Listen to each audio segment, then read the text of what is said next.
Merci Monsieur le Président, Mesdames et Messieurs, mes chers collègues. Si la loi du 30 juin 1975, présentée par Simone Veil, alors ministre de la Santé du gouvernement de Valéry Giscard d'Estaing, est le texte de référence en matière de politique publique sur le handicap, garantissant désormais 3 droits fondamentaux pour les enfants et les adultes porteurs de handicap: droit au travail, droit à une garantie minimum de ressources par le biais des prestations et droit à l'intégration scolaire et sociale, c'est bien la loi du 11 février 2005, impulsée par le gouvernement de Jacques Chirac, qui porte une grande ambition sociétale pour l'égalité des droits et des chances, la participation et la citoyenneté des personnes handicapées.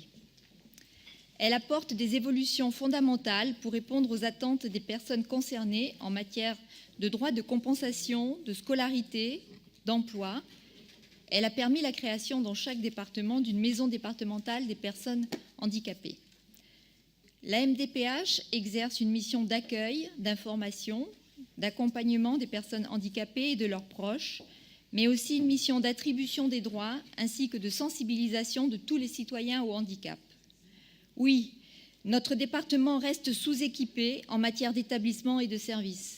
C'est un constat que l'on fait chaque jour dans nos communes devant les sollicitations répétées de nos concitoyens confrontés au handicap pour eux, pour eux-mêmes ou pour leurs proches, notamment leurs enfants, concitoyens qui n'ont d'autre solution que de se débrouiller tout seuls. Comment continuer à laisser plus de 900 adultes et plus de 300 enfants au domicile en attente d'une solution ? Lors de la séance du 26 mars dernier, nous avons soutenu largement le projet sur le pôle sport et handicap, projet qui, s'il ne tarde pas, pourrait être effectivement un véritable lieu de ressources, mais aussi de recherche et de développement. Nous soutenons bien sûr la candidature à l'expérimentation de réponses adaptées pour tous dès 2017 et nous soutenons évidemment dans sa globalité l'engagement du département dans un programme pour une transformation de l'offre de services. Malheureusement, dans le projet de loi Finances Sécurité sociale de 2017, le PLFSS, la politique du handicap du gouvernement n'est décidément pas une priorité. Depuis 4 ans, nous subissons des atermoiements dans le champ de l'accessibilité et il n'existe pas une pensée cohérente et suivie de la politique de l'emploi des personnes en situation de handicap.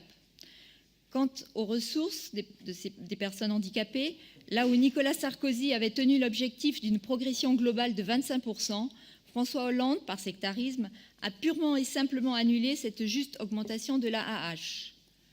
Les 30 millions d'euros annoncés au plan quinquennal lors de la 4e conférence nationale du handicap le 19 mai dernier ne correspondent en fait qu'à la création de moins de 600 places d'accompagnement adaptées. Entre une salle de consommation à moindre risque, appelée plus communément salle de shoot, et la création d'un institut médico-éducatif ou d'un CESAD, vous comprendrez bien facilement ce que serait notre choix. Il est bien tard pour se targuer d'une politique offensive en faveur de nos concitoyens en situation de handicap.